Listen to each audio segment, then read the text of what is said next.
It was a typical Friday night, just like the dozens that came before it. We were at our usual dive bar, dim lighting, cheap drinks, the kind of place where people celebrated birthdays or quietly ended relationships without much fuss. She had my hoodie on again, the one she always stole from my closet. She wore it like she always did when she wanted to be close, or when she wanted something. I didn't know it would be our final night together. Conversation around the table had started to fade, the kind of lull that happens when alcohol dulls the excitement.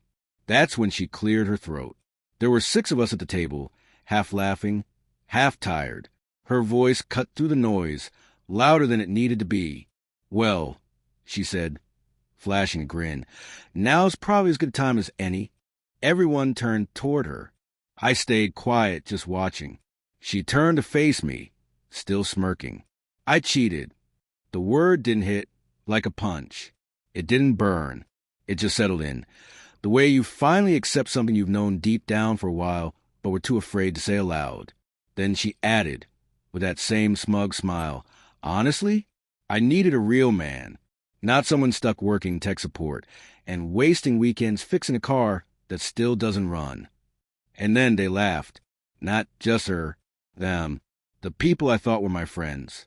Ben, who I once thought as a brother, lifted his glass toward her like he was toasting a damn victory. "Savage," he said, "but real. Gotta respect the honesty." Maya muttered something under her breath about how everyone saw it coming. Even Chris, who'd crashed on my couch when rent was too much, just looked at me like I should have seen it too, like I was the joke. And I got it. That look. It said everything. Take the hit. Walk away. So I did. No yelling. No questions. I didn't flip the table or throw my drink or demand answers. That would have given her a moment she could feed off. I just looked at her. I mean, really looked. Past the grin and the attitude. I saw what was underneath it all. How badly she wanted to feel powerful, important, like she'd won something. But behind that smirk was nothing but a hole she didn't know how to fill. So I smiled, tossed my key ring in the air, caught it without looking. "All right," I said. Then I turned and walked out. As I pushed the door open, their laughter got louder. I heard them laughing harder than before, and I knew that was supposed to be the end. But what they didn't hear was the quiet promise I made to myself right then and there. I wasn't going to waste energy chasing people who laughed while tearing me down. I'd become the kind of man they couldn't laugh at, and one she'd never get close to again. I first met Emma 3 years earlier at a coffee shop just off campus. She had a copy of the Bell Jar in her hands, chipped black nail polish, and a worn silver ring that hugged her thumb crooked. I asked her about the book. She glanced up, her eyes half tired, and said, "Only depressed people read this in public." Then she gave me a half smile. That's how it began. We connected instantly. Late night drives, ridiculous inside jokes. Falling asleep with her resting on my chest like I was the safest place in the world. She used to whisper, "You're my calm." And I believed her. Back then, she'd show up at my job with lunch when I worked late, called me her anchor, said I was the one thing that kept her grounded when life felt like it was spinning too fast. When I was out in the garage trying to breathe life into an old '92 Civic, she'd be there too, handing me tools, cueing music, talking about nothing. We didn't have much. No flash, no big displays. But it felt strong, unshakable. At least, that's what I thought. The distance came slowly. The shift was subtle. She started spending more time out. What started as a few girls' nights turned into texts that said, "Don't wait up." She stopped coming to the garage. She rolled her eyes when I brought up the IT business I was trying to build from the ground up. One night she said, "You always chase stuff that takes forever." I didn't push back. I figured she was tired or overwhelmed. But truthfully, she had already moved on inside her mind, looking for something quicker, flashier, louder. That someone ended up being Caleb, a bartender with abs and less personality than the drink napkins he handed out. Even my friends began to drift toward her. Ben started spending more time with her than with me. Chris avoided the topic entirely. And Maya, who once bawled her eyes out on my shoulder after breakup, vanished. That night at the bar, I didn't just lose a relationship. I lost a group I thought I could rely on. And still, I didn't feel anger. I felt something cleaner, something sharper. Clarity. They didn't abandon me because I was weak. They did it because I was quiet, because I didn't argue. I didn't demand anything. They thought that meant I wouldn't do anything. They were wrong. That first night, I didn't sleep. I lay on my back staring at the ceiling, replaying it all. Her smug tone, Ben's cheers, the way they all watched me like I was a sad punchline to a joke I never heard. When I opened my phone the next morning, there were no apologies, no calls from her, just one message on the group chat. Chris had written, "Hey man, no hard feelings I hope. Let's all just be adults about this, yeah?" Adults? They laughed in my face while she crushed what we had in front of the people I trusted most. I shut everything down, logged out of every app, deleted all the photos, blocked them. Her, everyone. I didn't keep the contact info, but I kept the memory. Then I stood in front of the mirror, not for sympathy, not for comfort. I needed to take stock, because if they looked at me and saw something disposable, I was going to rebuild into someone they couldn't ignore. I started at zero, reached out to a professor I hadn't spoken to in years, the one who once said I carried the energy of a future CEO, signed up for night classes in cybersecurity, set my alarm for 5 a.m., and ran miles until my legs begged me to quit, cleaned up my diet, read more, trained harder, and above all, I worked 10, 12, 14-hour days, consulting, freelancing, fixing broken networks for small businesses around town. I said yes to every gig. While they posted their drinks and talked in circles about fake loyalty, I was out there turning their betrayal into fuel. And I wasn't done yet. I was shaping a version of myself they wouldn't even recognize if they walked right past me. No one knew where I'd gone. Not Ben, not Maya, and definitely not Emma. Especially not Emma. She never reached out. No apology, no second thoughts. She was too busy uploading softly filtered photos with Caleb, captioned with things like, "Love always wins." Adorable.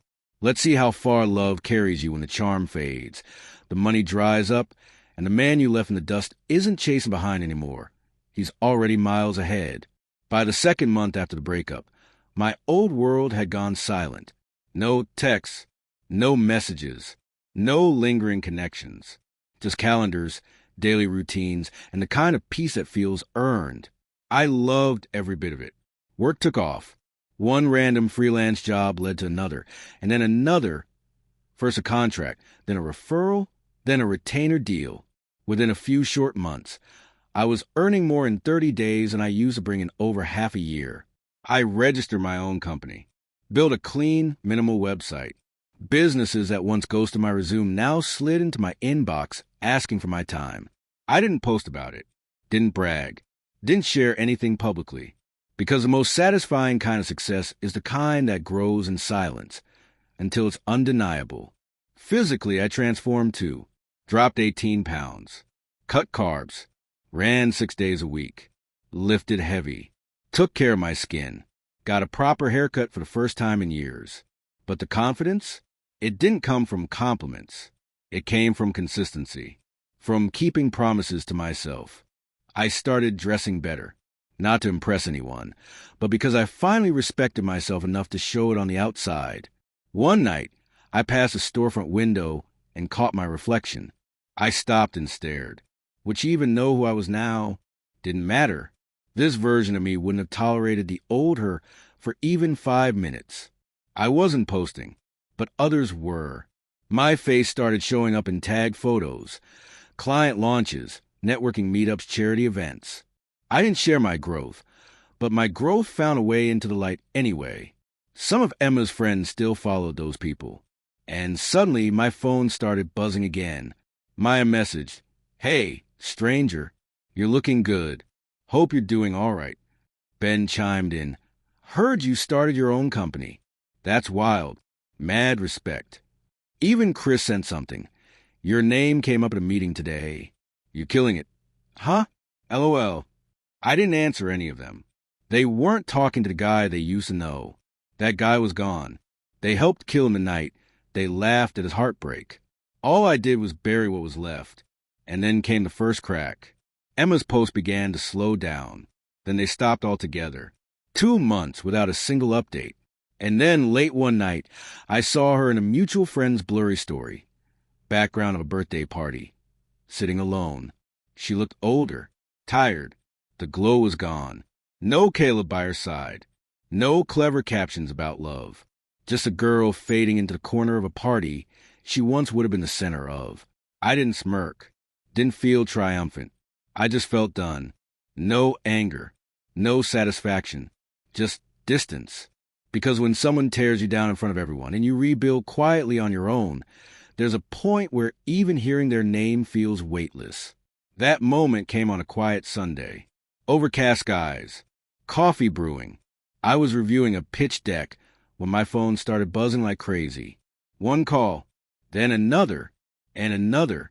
32 missed calls in under 2 hours. Emma, Ben, Maya, one after the other. Like smoke seeping from a burning house no one wanted to admit was on fire. Then came the messages. Emma first. I know I'm probably the last person you want to hear from, but can we please talk? Everything's falling apart. I just need 5 minutes. Please. I made a mistake. You didn't deserve that. I see it now. Then Ben. Yo, man. Real talk, I messed up. We all did. She told us things. Said you were distant. Said you didn't treat her right. I didn't know what to believe. Of course not. They never do, until they're not included anymore. And Maya, I was a coward. You were always real. We picked the wrong side. She'd cry on my couch now. She keeps saying you won't reply. Are you okay? I was fine. She wasn't. The irony was brutal. They'd all mistaken my silence for weakness. Now that same silence was haunting them. The last message came late at night. From Emma. I thought I wanted someone thrilling. What I got was someone fake. Caleb left. He cheated. He's broke. I'm broke. I miss you. God, I miss you. You didn't deserve what I did. I was wrong. You were the best part of my life. Please say something. I sat with that message for a long time, watching the typing bubble come and go. Then I turned off my phone, flipped its screen down, and went to bed. Because by the time they remember what you were worth, you're already becoming the kind of person they'll never be allowed near again. The next morning, a fresh wall of texts waited for me. You probably hate me. I get it if you never want to talk again. Please, just reply. I miss what we had. I miss who I was when I was with you. And that one line hit the hardest. Not the begging, not the guilt. It was who I was with you. Because that's what she truly lost. Not me, but the version of herself that existed when I believed in her. A version she would never get back. I took my time replying. No venom, no dramatics, just the truth. You didn't just leave. You turned it into a performance. You tried to humiliate me. And when I walked away, I wasn't just leaving the relationship. I was walking away from someone who decided I wasn't enough. I'm not mad. I'm not bitter. I'm just done. Take care. Then I blocked her number. That was my final goodbye. I didn't wait for a response. Because the deepest kind of revenge isn't about hurting someone back. It's becoming so whole that they can't even imagine themselves in your world anymore. And while they twist themselves up with regret, you sleep easy. Because not all revenge burns. Sometimes it just quietly never turns around.